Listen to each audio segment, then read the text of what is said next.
O conteúdo do curso, ele é todo online e eu resolvi dar alguns bônus para vocês aqui, de incremento para vocês enriquecerem sua avaliação física com o seu público. Então, bônus 1, eu vou dar alguns formulários em branco para vocês avaliarem seus alunos, já pronto. Bônus 2, vocês vão ter muitos artigos aí para usufruir aí e, né, entender como é que funciona esse processo. No bônus 3, um e-book gratuitamente para vocês aí, Por que Treinar Idosos, né? Onde eu vou também dar uma aula sobre isso também. Bônus 4, protocolo de retorno das academias pós-pandemia. No bônus 5, tem um tratado de gerontologia aí completo para vocês. Bônus 6, o envelhecimento e exercício, que também é um material riquíssimo aí para vocês, que vai ser de muita valia aí para acrescentar aí na sua avaliação física. Bônus 7, sétima diretriz de hipertensão arterial sistólica. No bônus 8, tem o Vigitel Brasil 2019, que vocês vão também enriquecer bastante aí o conteúdo com relação à temática. Bônus 9, Estatuto do Idoso. Aí tem um bônus 10 também, Arquivos Brasileiros de Cardiologia. Tem um bônus 11, Manual de Goniometria completo aí para vocês, bem bacana aí para poder enriquecer todo o conteúdo da avaliação também. No bônus 12, vocês têm uma lista VIP, que vocês podem entrar na minha bio lá, com atualização de diversos artigos e diversas temáticas também. Fiquem à vontade. Bônus 13, tem uma aula gratuita, como eu falei, de por que treinar idosos. Então, vocês vão receber o e-book inteiramente grátis e vai ter uma aula também gratuita para vocês aí. No bônus 14, todas as aulas do curso em PDF. Tá? No bônus 15 e 16, são duas aulas extras com posicionamento da NSA, Treinamento de Força em Idosos, posicionamento de 2019 do National Strength and Condition Association. Então, são duas partes, parte 1 e 2 do NCSA, ok? Bom, a introdução do mercado do idoso no Brasil é um mercado promissor, né, que só tende a crescer. Então, nós vamos abordar aqui a população brasileira, né, está em trajetória de envelhecimento e até 2060 o percentual de pessoas com mais de 65 anos passará dos atuais 9,2% para 25,5%, ou seja, uma a cada 4 brasileiros será idoso.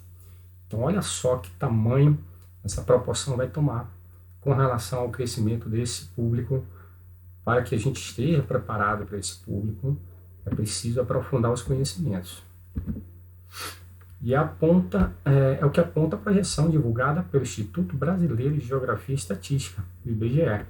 Então, essa foi uma pesquisa recente. E essa evolução da população de idosos no Brasil só tende a crescer. Olha só, com relação a homens e mulheres aqui, 1940 até 2060. Então, a pirâmide, olha a base da pirâmide como ela começa. Bem larga e vai estreitando no final. Tá vendo lá em cima? Já em 1980, olha como modificou. 2018, olha só como ela está no meio. E 2060 a previsão é isso aqui.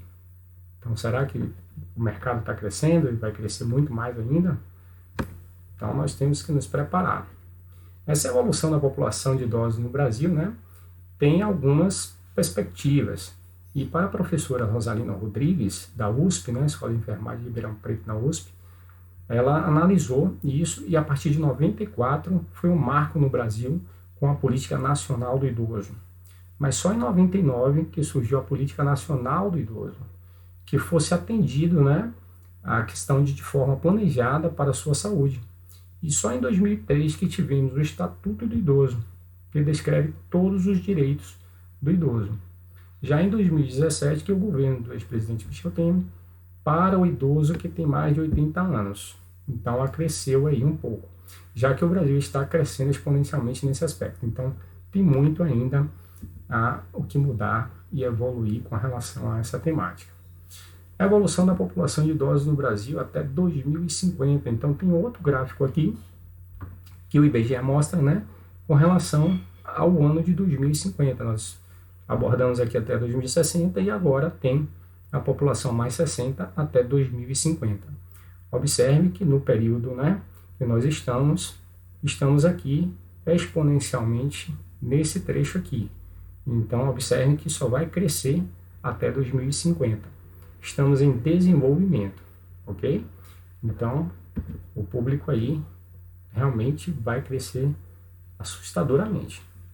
Por que treinar idosos? Então, olha o que acontece quando pesquisamos sobre idosos no PubMed.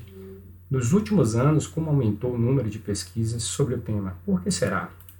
Então, nós temos aqui o gráfico, onde vocês têm aqui, ó, 1952, como era a pesquisa, e de um certo tempo para cá, até 2020, olha só quantas pesquisas com relação ao tema idosos, quando você pesquisa lá.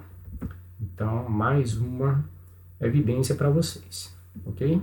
Então, vamos começar aqui entendendo a importância da avaliação física e funcional para a prescrição do exercício em idosos. Envelhecer é um processo multifatorial, ou seja, decorrente da combinação de fatores que concorrem para um resultado. Então, ele é muito complexo, né? Um processo que envolve muitas tarefas, onde você tem que abordar esse público de uma forma, de uma visão ampla. Então, para isso, você tem que ter um conhecimento abrangente para entender o processo do envelhecimento, né? Então, após esse processo iniciar, você tem algumas alterações fisiológicas, alterações metabólicas, alterações físicas. Então, onde você vai ter a alteração da aptidão física e da capacidade funcional do indivíduo. Então, isso tem algumas especificidades, né? Tecidos, órgãos, enfim. Você vai ter uma progressão disso aí. Isso está relacionado com algumas comorbidades e síndromes geriátricas. Essas comorbidades são, né, hipertensão arterial sistólica, diabetes, né, algumas outras comorbidades que podem agravar também a síndrome geriátrica, que envolve aí também a sarcopenia e também a sarcopenia obesogênica também, que está relacionada a essa comorbidade que só faz, né, aumentar. Então, decorrente dessas síndromes geriátricas, nós temos a fragilidade desse indivíduo, desse idoso, que gera a sua incapacidade. Gerando essa incapacidade, você vai ter uma dependência, né, dessas questões. Então, ele vai ficar dependente de algumas capacidades. E com isso, vem a questão da mortalidade. Se o idoso não estiver preparado com relação a essas comorbidades, essas síndromes geriátricas, qual eu falei, da sarcopenia, diabetes, hipertensão arterial sistólica, entre outras comorbidades, vai tendenciar a isso aqui. E aumentando a sua incapacidade, a tendência à dependência e à mortalidade. Então vejamos alguns processos aí desse envelhecimento e da aptidão física. Quais seriam essas alterações, né? Nós temos a composição corporal, né? Diante dessa alteração, antropometria, flexibilidade, equilíbrio, nós temos a força, potência, endurance muscular, nós temos também a agilidade, capacidade aeróbica, coordenação motora. Então, falando um pouco da composição corporal, a gente vai ter todas as modificações aí com relação ao peso corporal total. Nós temos aí os tecidos, nós temos aí o percentual de gordura vai ser alterado por conta da fragilidade, do excesso também de adiposidade. Então, isso gera também essas alterações. A antropometria, flexibilidade, o equilíbrio vai ser totalmente diminuído, porque a gente não vai ter o equilíbrio estático nem o dinâmico evoluído. Ele só tende a diminuir. Se você não treina, você vai ter uma diminuição desse processo do equilíbrio. A flexibilidade também. Já a força e a potência, se ele não tiver ainda inserido num processo de exercício físico, ele também vai ter essa diminuição de força e potência aí, bastante assustadora.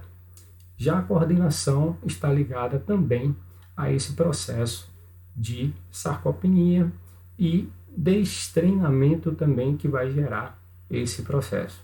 A capacidade aeróbica também está correlacionada a isso, e a agilidade também é um fator consequente disso aí. Então, precisamos abordar esse idoso com um olhar mais clínico, mais detalhado, para poder evoluir nesse processo. Diante disso, vem os efeitos negativos do envelhecimento. Como acontece? Então, quais são esses efeitos negativos, né? A alteração da mobilidade, ele vai ter uma mobilidade reduzida por conta, né, da falta de força, falta de flexibilidade, todo o envolvimento do treinamento que não for acompanhado, se ele tiver parado, então ele vai ter essas alterações na mobilidade. A perda de função física, né, completamente reduzida, diminuição da tolerância ao exercício, a tendência é que eles diminuam essa questão da tolerância ao exercício, risco de doenças cardiovasculares e metabólicas, né, as comorbidades, risco de quedas e fraturas constantes. Isso é um dos agravos que mais acontece em idosos, são risco de quedas e fraturas. Então vocês vão pegar diversos casos aí. Há casos também que os idosos são bem treinados, são atletas, que não vão passar por isso. Mas muitos deles, a população maior, que vocês vão pegar nas academias, no personal trainer, nos acompanhamentos a domicílio, vocês vão pegar muitos casos de risco de quedas e fraturas. Diferentes níveis de fragilidade, né? Aí a questão vem à tona da avaliação física. Por que avaliar e como avaliar essa fragilidade? Então você vai ter que ter um olhar clínico detalhista para poder avaliar isso de forma mais abrangente, não só com métodos de avaliação física, mas também um olhar criterioso, onde envolva toda essa parte de logística, né? Do que ele faz no dia a dia, com quem ele mora, o que ele faz. Então, é investigação ampla para poder se ter aí um histórico muito bom dele. A diminuição da qualidade de vida, menor longevidade, isso é fato. Então, se ele não treina, se ele não tem um acompanhamento com um profissional que vá dar um suporte a ele para ter uma melhor qualidade de vida, certamente ele não vai ter essa longevidade melhorada. Se ele tiver esse acompanhamento, logicamente, tudo vai ser melhor na longevidade dele, vai ter uma maior longevidade. Então, a avaliação funcional, né, preconizada pela Política Nacional de Saúde de Pessoa Idosa, envelhecimento e saúde de uma pessoa idosa, seria voltada para a saúde da família. E é fundamental determinar, né, não só o comprometimento funcional da pessoa idosa, mas sua necessidade de auxílio, né? Pode ser compreendida como uma tentativa sistematizada de avaliar de forma objetiva os níveis no qual uma pessoa está funcionando numa variedade de áreas, utilizando diferentes habilidades, representa uma maneira de medir se uma pessoa é ou não capaz de desempenhar as atividades necessárias para cuidar de si mesma. São as questões da vida diária, né? Que nós vamos ver logo mais. Caso não seja capaz, verificar se essa necessidade de ajuda é parcial, em maior ou menor grau, ou ainda total. Usualmente utiliza-se a avaliação no desempenho das atividades cotidianas ou atividades da vida diária, que nós vamos ver em breve. Pois bem, então, temos atividades da vida diária, chamadas AVD, que são as relacionadas ao autocuidado, e que no caso da limitação de desempenho, normalmente, né, requer a presença de um cuidador para auxiliar a pessoa idosa a desempenhá-las. São elas: alimentar-se, banhar-se, vestir-se, mobilizar-se, deambular, ir ao banheiro, manter controle sobre suas necessidades fisiológicas. São coisas básicas que para algumas pessoas parecem simples, mas para as pessoas que precisam dessa demanda, desse auxílio, é de extrema valia. E aí nós temos atividades instrumentais da vida diária, né? Que são as relacionadas à participação do idoso em entorno social. Então indica a capacidade de um indivíduo em levar a vida independente dentro da comunidade. Ou seja, ele não precisa daquele auxílio, tá? Então, alguns exemplos: utilizar meio de transporte, né? Manipular medicamentos, né? Realizar compras, realizar tarefas domésticas leves e pesadas, utilizar o telefone, preparar refeições, cuidar das próprias finanças. Então são coisas que realmente muitos têm, mas também tem uma boa parcela que já precisa de um auxílio para ajudar nessas atividades da vida diária.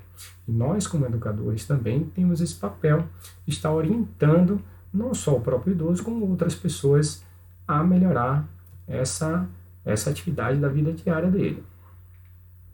Bom, esse índice de independência das atividades básicas da vida diária, né, do envelhecimento, eu vou disponibilizar para vocês lá no Bônus 1, para avaliar seus alunos, mais 2 questionários lá para vocês, muito válido aí para incrementar nas suas avaliações.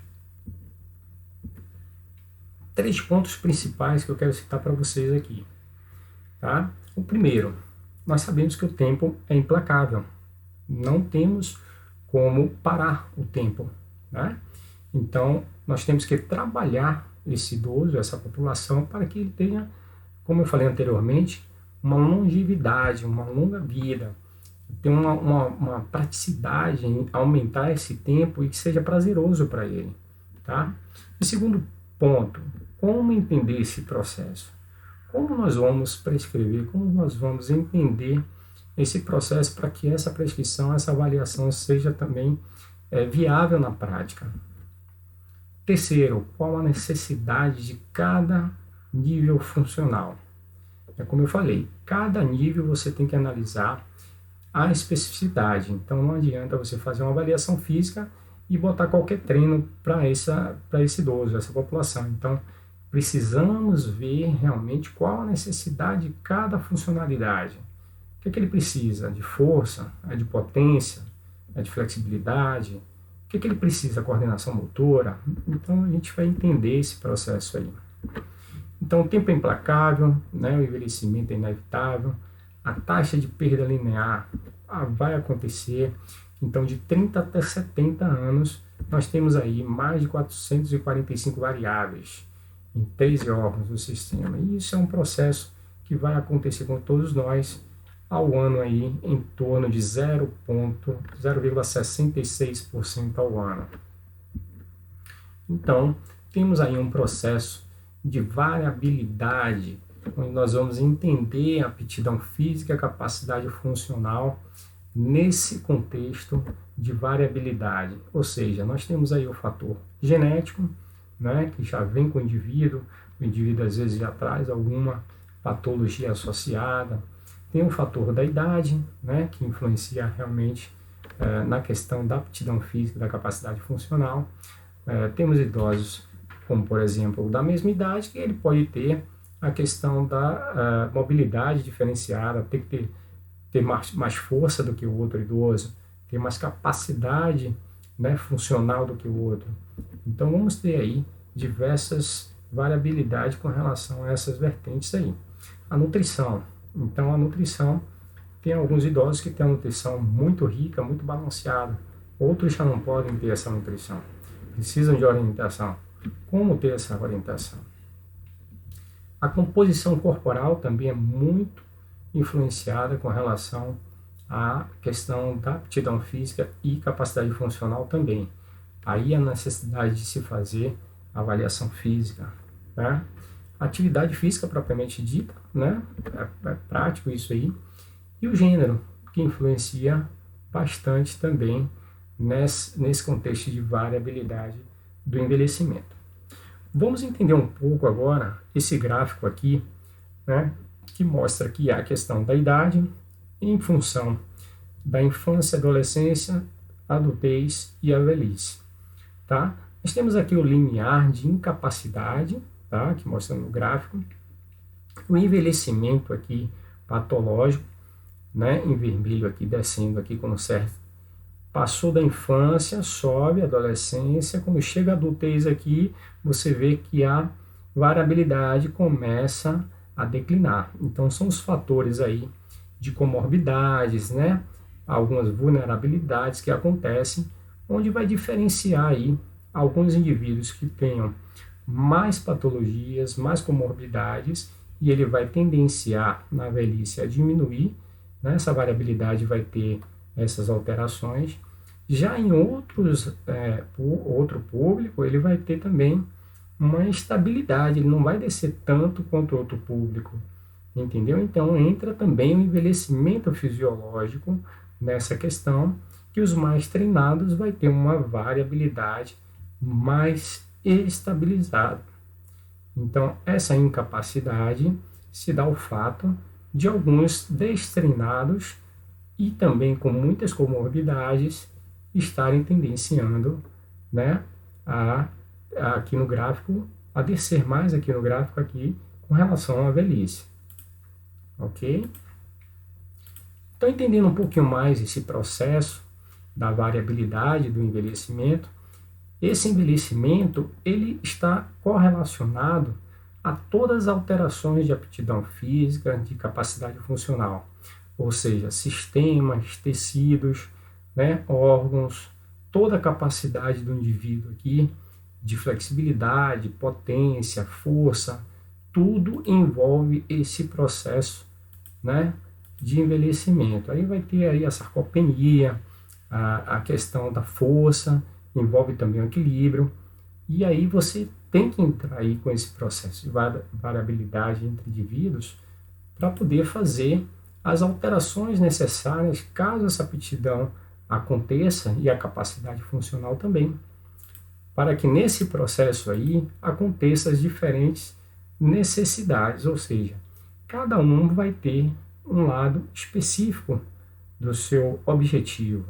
Então vão ter aqueles alunos que vão te procurar na academia para ganhar força, outros somente estética, outros saúde, mas tudo vai estar relacionado à saúde.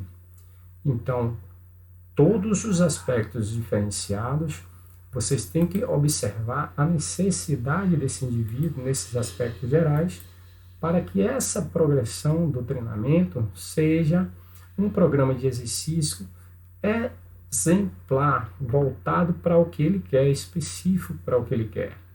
Agora, a gente tem diversos programas de exercício. Então, o idoso que chega na academia procura você para fazer um treino de força e ter a capacidade anaeróbica, a capacidade cardiorrespiratória melhorada, cardiometabólica melhorada. Você vai fazer o mesmo treino para aquele indivíduo que tem várias comorbidades, que precisa de um fortalecimento, uma potência melhorada, uma flexibilidade melhorada, um equilíbrio melhorado, porque ele não consegue fazer aquele, por exemplo, um teste de esforço numa esteira. Então, como você vai trabalhar esse indivíduo? Logicamente, não vai ser igual ao indivíduo que tem uma capacidade melhorada. Então, você vai ver cada programa diferenciado para essa população.